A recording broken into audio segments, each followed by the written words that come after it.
What's up, y'all? It's Corwin L. Gilliams, I King Amongst Kings. It's been a good day today, a good evening this Saturday. I was able to get some stuff done.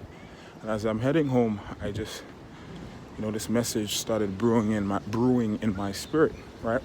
So some of us, right, myself included, whether it was years ago when we first started working and looking for jobs and so forth, we would have these experiences with interviewers, right, or jobs, recruiters, HR, or whatever. And in the beginning process, the beginning stages, you go to the interview and they're able to assess.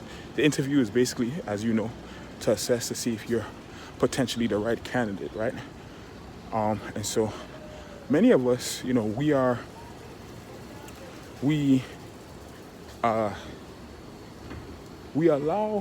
we go in optimistic, we go in, enthusiastic and just happy that we're even called in for an interview, right? That we're even called in to be considered, right?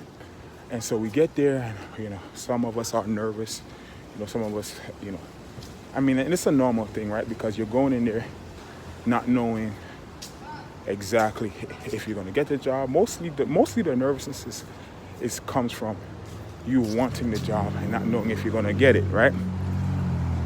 But the issue that I want to share with you guys, we've had, as myself, I've had multiple interviews. It's not a problem to get an interview or to even get certain jobs. It's just like, I've mastered that, right? And so, but for so many, they become defeated when, they don't get a call back, or, the feedback from an interviewer suggests that, you weren't so qualified as you thought, or, you weren't so amazing, right, as you thought. And the thing is,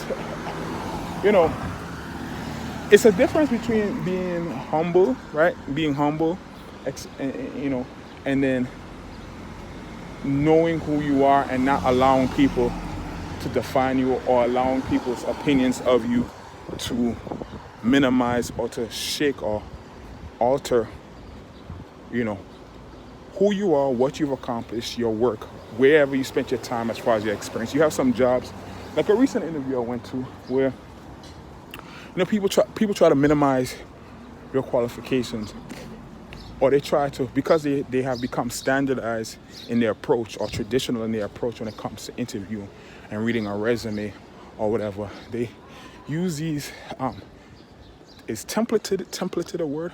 They use these, let's just play it safe. They use these templates, right? These routine questions, these routine approaches to assessing a candidate or potential candidate's viability for the job. And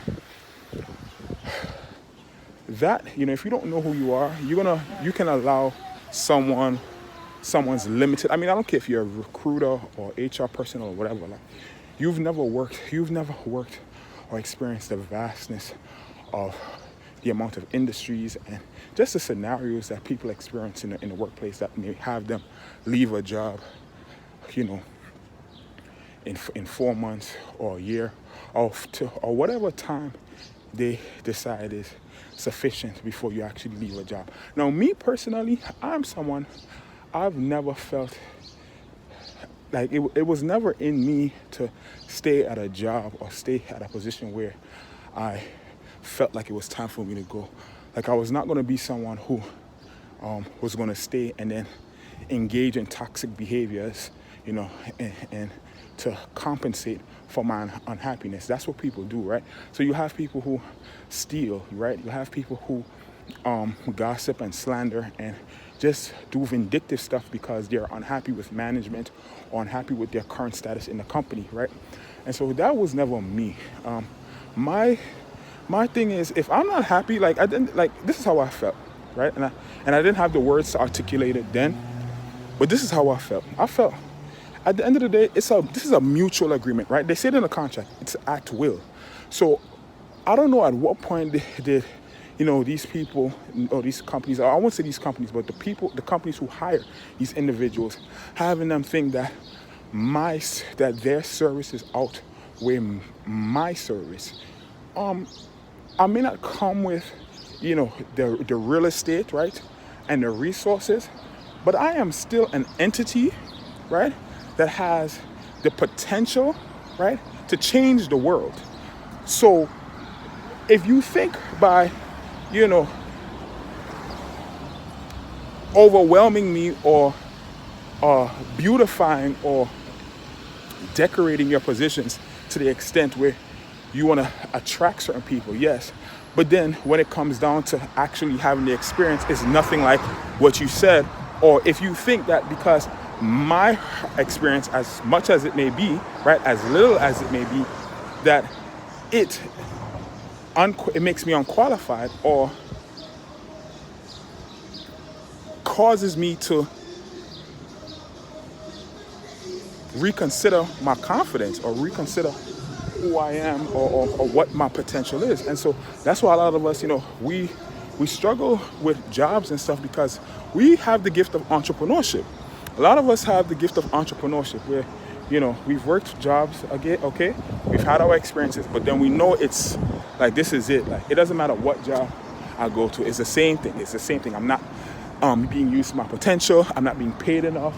I'm not being able to, the word is autonomy, when you're working for a company and you don't have the power to do the changes or make the changes because of bureaucracy and other political, barriers or bureaucratic barriers in companies that prevent quote unquote low-level people or people at the lowest level from making decisions that we know would change the landscape of companies. And so I just came to tell you guys, if it's not working for you, if an opportunity is not working for you, don't stay around and just tolerate it, right? At least go look for another job. And you know how every job there's this 3 months, 6 months enthusiasm and optimism. You're just happy to be in there.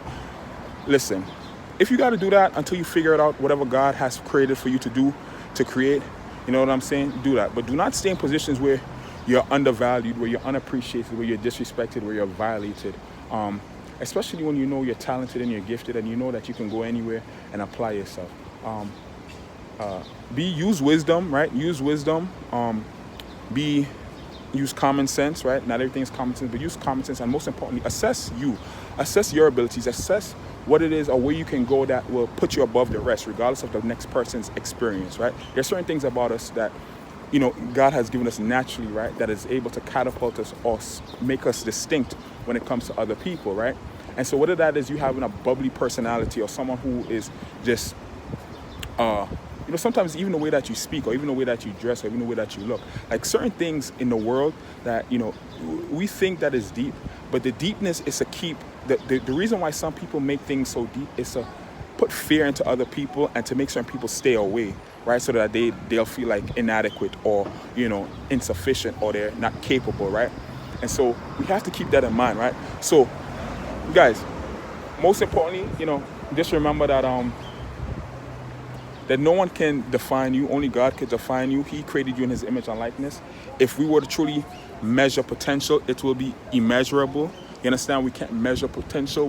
We can measure worldly things as far as, business strategies, business concepts, analytical and quantitative concepts and reasonings, but we can't measure God-given potential. That has to be exercised, that has to be worked, and it is limitless, right? So just remember that you are great, that you're amazing, that nobody, I don't care how experienced they are, there are things that we can receive as feedback, as what is the term?